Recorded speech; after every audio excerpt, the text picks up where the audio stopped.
Eu não quero ser melhor do que você, eu quero ser o meu modo de melhor ser. Não é uma questão de arrogância, de petulância, não é uma questão de elevar, o queixo naquilo que se chamaria de soberba. Ao contrário, eu não quero ser melhor do que você, eu quero ser o meu melhor naquela condição.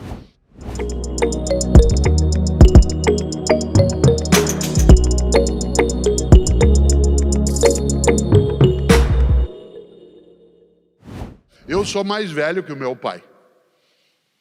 Eu vou fazer 70 anos, ele faleceu com 61. Parece meio inconcebível supor que você possa ser mais velho que teu pai.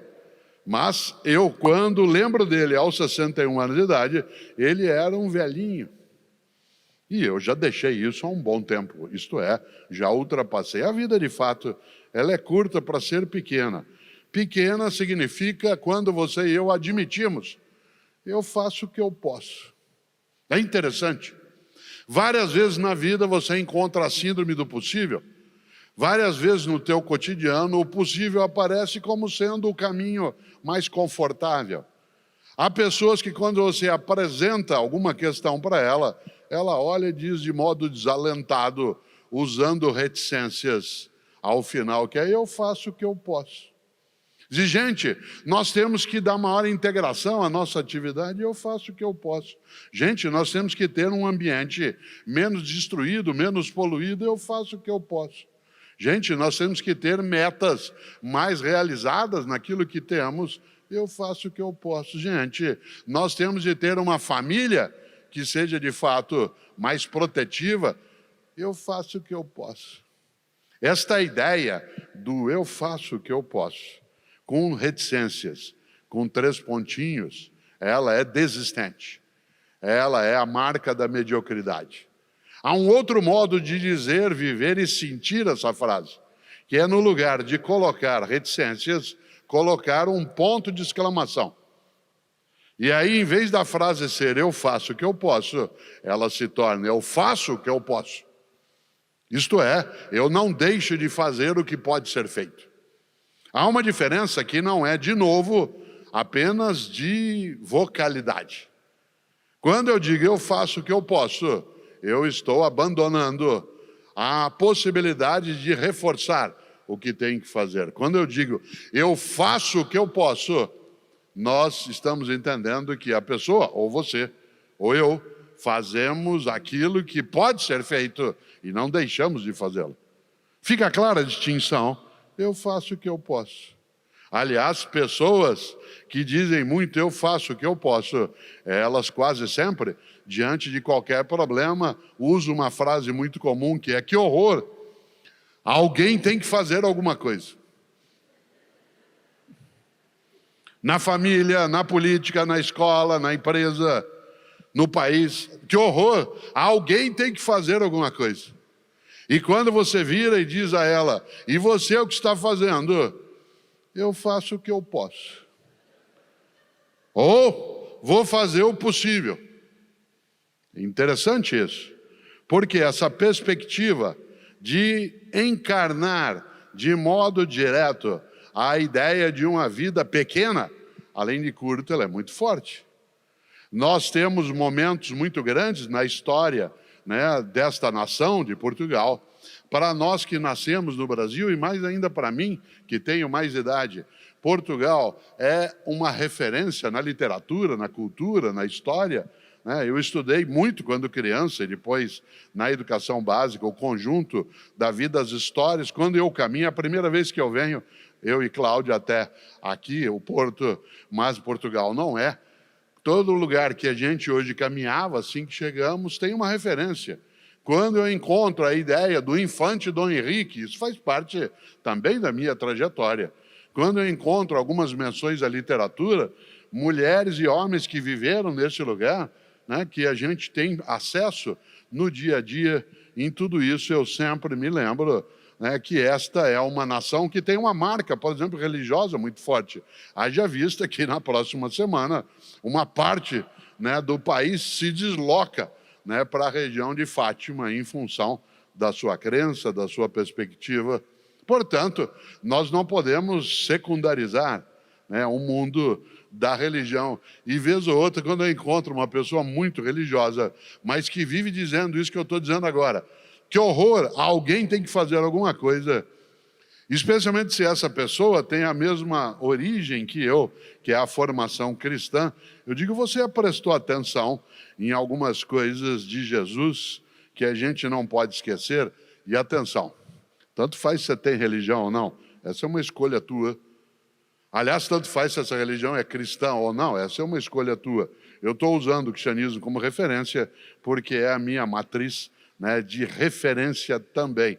E eu costumo dizer para pessoas muito acomodadas, aquela que dizem muito, eu faço o que eu posso, ou aquelas que enfraquecem a ação, lembrando uma coisa, há uma passagem dentro do Evangelho, né, narrado pelos cristãos, que eu acho magnífica, que é quando Jesus, ao ser informado que seu amigo Lázaro houvera falecido, as irmãs de Lázaro vão chamar Jesus para ver se ele algo faz.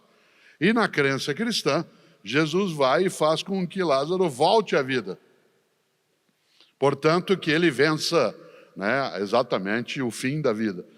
E uma das ideias mais marcantes que aparece em duas das narrativas do Evangelho em relação a esse ponto, são aquelas que dizem que Jesus, ao se aproximar do túmulo em que Lázaro estava colocado, diz, levanta-te e anda. Eu digo, olha, essa é uma das mensagens mais fortes que eu acho que a gente pode absorver do cristianismo, que é, levanta-te e anda. Para gente que diz muito, eu faço o que eu posso, e que tem algum tipo de relação com o mundo cristão, tem que lembrar que Jesus falou, levanta-te e anda. Ele não falou, levanta e senta mais um pouquinho. Levanta e dá uma descansada. Levanta e cochila, que está na hora. A frase é de avocação, de convocação. Levanta-te e anda, isto é, vá.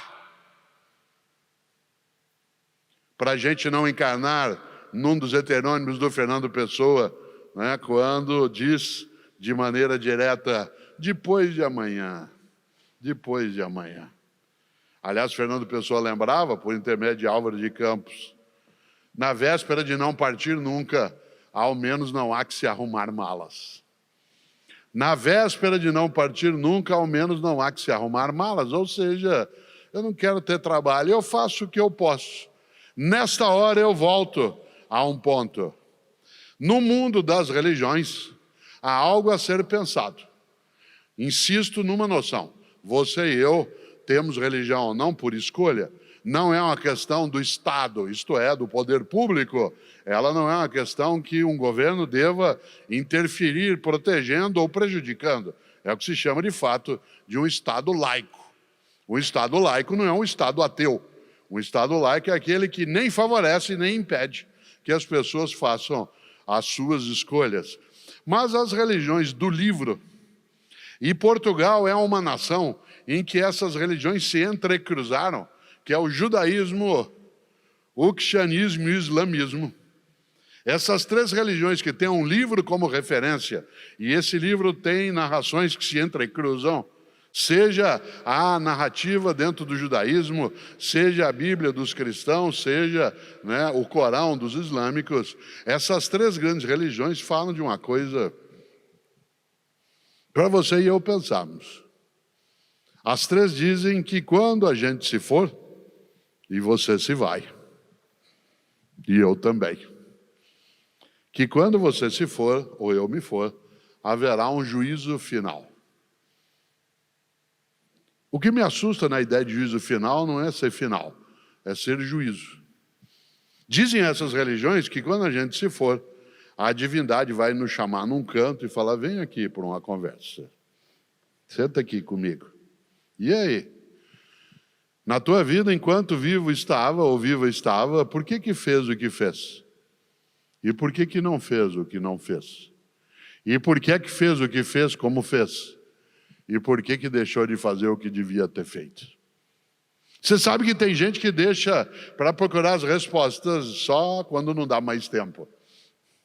E é interessante, porque a ideia de que Você pode crer ou não nisso, mas a noção de uma vida que, sendo curta, não seja pequena, ela nos coloca essa tarefa de, naquilo que fizermos, que a gente faça o melhor. E uma vida pequena é aquela que é medíocre, e a mediocridade é exatamente o abandono da procura do melhor naquilo que se deve fazer. Não o melhor do mundo, o teu melhor. Eu, Cortella, não quero ser o melhor do mundo, eu quero ser o meu modo de ser o melhor Cortella que eu possa ser. Eu não quero ser melhor do que você, eu quero ser o meu modo de melhor ser.